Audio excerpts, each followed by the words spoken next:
Good evening, Council. My name is Amaad Garrett. I'm a first-year social policy and economics major at Northwestern University. I'm also a previous legislative aide in both of the chambers of the Texas State Legislature. But I'm here to voice my support of the Circuit Breaker program, which I've had the privilege to work on with Councilwoman Clare Kelly and Meleika Gardner. Despite not being a homeowner or a renter, I'm fully aware of the struggles that everyday Americans face when paying increasingly high property taxes and how these struggles disproportionately affect those who are rooted within their communities. Teachers, barbers, community leaders, and ministers are among the individuals being displaced by unaffordable property taxes. It is these individuals who build and support thriving communities thanks to the everyday services that they provide. I deeply empathize with families who are being forced to relocate from areas like Evanston that provide comfort, security, and stability. As a concerned, principled citizen, please consider supporting this Circuit Breaker program as it helps sustain and preserve Evanston's residential roots and cultivates its future by incentivizing community retention. Thank you. Thank you very much. Good evening, Mayor Biss, council members, and Evanston residents. My name is Hugo Rodriguez, and I'm a long-term resident of the 8th Ward. I came here to ask you to take a deeper look now into the proposed pilot program, Evanston Property Tax Circuit Breaker, so it can be incorporated into the new city budget. Not voting on this pilot now could create a breaking point for many of our long-term residents. This possible solution cannot wait. One of the main reasons why our city is so endearing to most of us is its diversity on many levels. And some of our most contributing members of this community are seniors. We are talking here about seniors who might be at peril of losing their homes due to the rising cost of living. And one little stroke will be the one that breaks that camel's back. We're talking here about those who are barely holding on to a decent living. We're talking here about those who have been in Evanston the longest, and many of them cannot afford to go anywhere else, and potentially losing their home due to property tax hikes will force them to a horrible place of uncertainty. We're talking here about those who perhaps grew up in Evanston, raised a family in Evanston, and have contributed to making our community what it is today. Those residents are worthy of your time and urgent consideration. If these folks start having to leave our city, that'll be one more factor to losing affordable housing. Houses are being sold for $300,000, torn down, and new houses are being built for over $1.5 million. Taxes are only going up. In the 20 years I live here, my property taxes have almost tripled. Please support this urgent issue and vote on the pilot program so it can be a part of our new budget. Thank you. Thank you very much. The next. Good evening, Tricia Conley, 2nd Ward. I'd like to again commend Meleika Gardner, Councilmember Kelly, and co-sponsors Councilmember Suffredin and Davis for looking for important ways to take some of the burden off our most financially burdened homeowners and renters in Evanston with the Circuit Breaker Ordinance proposal. I'm asking council members to please support allocating the $500,000 from the Northwestern Good Neighbor Fund for affordable housing to the 2026 pilot Circuit Breaker program. The program is designed to help longtime Evanston homeowners stay in their homes and keep our communities stable. The funds are already available. Now the city needs to act. Secondly, there's a lot of discussion in this budget proposal, much to be discussed, but we need to know why there is continued misinformation being shared by the city and the lack of research by our local press about the supposed need to raise taxes to fund our pensions. Why is this being used as a tool again to call for a property tax increase? Mayor Biss, do you really support the public workers? Because I don't hear your voice saying that the money is set aside already. This excuse is a convenient go-to as to why a tax increase is necessary. It is inaccurate, and throwing pensions into the mix is a bad look on our finance department and any electeds repeating that this is reasoning for a tax increase. Thank you. Thank you very much. The next speaker is Mark. Fourth Ward, regarding 605 Davis, who knows the other possibilities for that parcel that could have become a reality had it not been for a behind-the-scenes push by our mayor for the skyscraper. It would be honorable, Mayor, for you to recuse yourself from a vote since your vote is already well publicly recorded.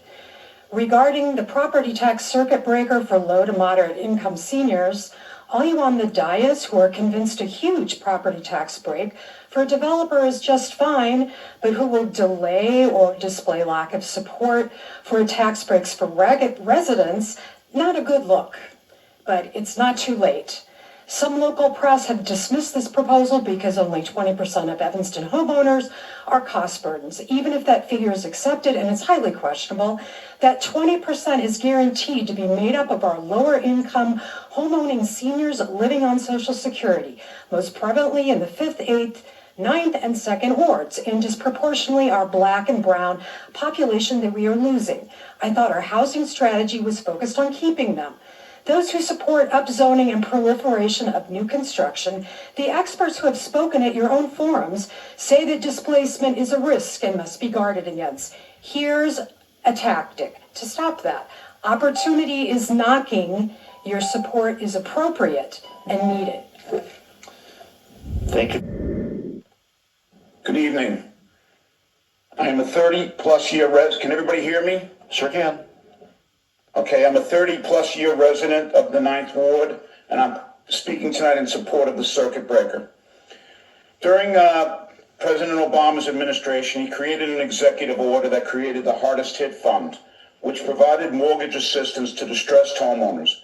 Being out of work at the time and not yet old enough to qualify for Social Security, I received this assistance, which kept me living in Evanston and kept me from becoming unhoused. That is why when the city began participatory budgeting, I joined the housing group. The proposal for affordable housing from that committee was to provide dollars to both NOAA landlords and District 65 parents, saying tell tenants to keep and grow affordable housing and support marginalized families at the same time. This was approved in the balloting and by the city council, but the dollars didn't go there.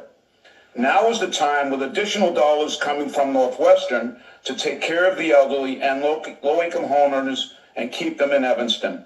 This would create a city-managed pool of dollars not contracted out or given to so-called nonprofit developers. We have done this multiple times. The homeowner repair program, reparations, the guaranteed income fund. We don't need another infrastructure. We have it.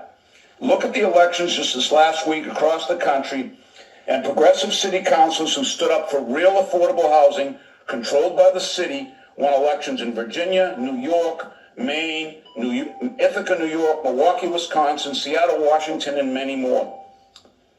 We, the people of Evanston, have shown through our actions in challenging ICE by providing mutual aid to our neighbors that we care. Now is the time for you, the political leaders, to show that you care with deeds and not just words. Pass the circuit breaker. Thank you. Thank you very much. Things like one, Councilmember Rodgers, you said something about delaying the inevitable.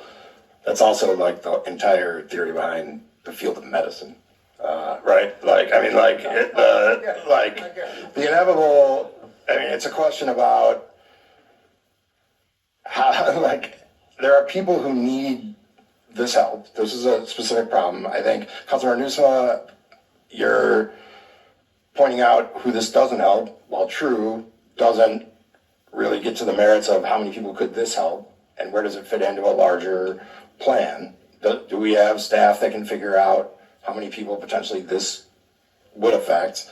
And in terms of the urgency, I think I'm not breaking any news by saying if you look at the other taxing bodies that are on your property tax bill, it's very likely that there will be people who see property tax increases that could create the problem that this is seeking to address. So if we can get in front of it and at least come up with a framework of eligibility, we can be in a position to help people when the inevitable happens. I think there are valid concerns about, again, the eligibility and duration are valid concerns, but by pointing out who this doesn't help, it doesn't eliminate the category of people that this would help. And they're real and they live here. And we should have a plan. And this shouldn't be our only plan. This is similar to what Councilmember Burns says about unit mix in developments, right? Like the fact that this wouldn't help everybody doesn't mean it wouldn't help. No, it would still help people, and it's something that we could come up with a plan around, and most likely it's something that's going to be needed in increased numbers in the very near future. And it could even be if the county's sequencing of property tax bills remains what it is. It might not even be an increase in your property taxes that's a problem. It's the fact that you get back-to-back bills in very short order that could create problems for people. So I think moving this forward at whatever pace is appropriate is important, but not moving it at all is ignoring a problem that will just continue to exist. First off, I'd like to say that, the size of the home is listed here as 2878 square feet. So we aren't talking about mansions on the lake. The other thing I'd like to just point out is that this does go to HCDC and is put in part of the, there's been a little bit of discussion two different ways here. If it goes to HCDC, it does need to be part of the strategic plan. It can't follow the strategic plan. It has to be part of the strategic plan if we're going to go that route. So there is an urgency to get this going because we don't want this to be the thing that's holding up the strategic housing plan either. And so I don't know if, how we make that happen, but if this is going to be kicked to HCDC, it really does need to be part of that discussion. It can't be, we're moving the strategic housing plan at this pace and this will come in afterwards. No, I just kind of want to make that clear because there's been some discussion where when we get to this and that sort of thing. So it does need to be part of that discussion if it's going there.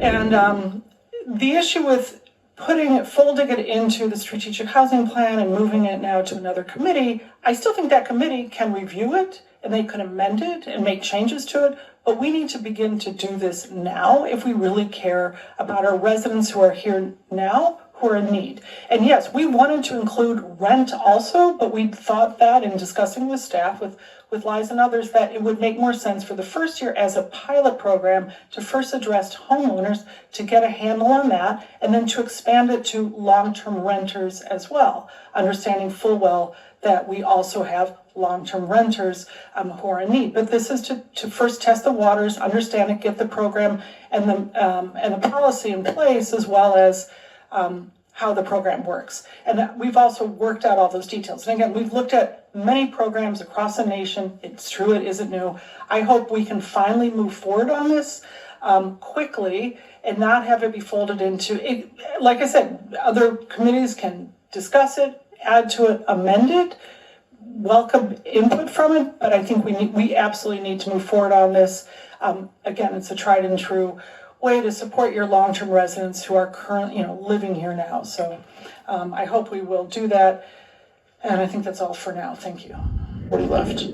Thank you. So I think it would be great if this does move to HCDC and we're able to, get it refined rather quickly and get that back to council so that we can move forward on this, on a plan. And again, I did wonder which details anybody up here had issues with this. This was looked at, a group of us, including working with David Morris and others at the Cook County Assessor's Office. And it's based on studies across the nation. And that's where we came up with at or below AMI, where 5% of your where the property tax is eating up at least 5% of your property tax. We looked at the only new thing here that is not a national trend is using a square footage on the house. And I think that's a really hats off to Councilmember Davis for thinking of that. We were for a while stuck on the value of the home, but I think that did make much more sense in Evanston to go with square footage. I think that's a really, really creative, neat idea to use in terms of eligibility.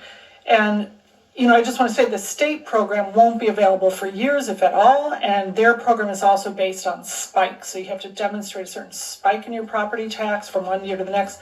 Evanston property taxes are perpetually spiked. So I don't think, so that we may not have, the eligibility there, even when it does come forward, might be very limited in terms of who could apply for that, the way it's drafted now. So, I'd be happy to support this going to HCDC. I just hope we can really get it worked out quickly, and I hope folks will read through all the details of the proposed referral here, of the proposed ordinance, and reach out with any questions.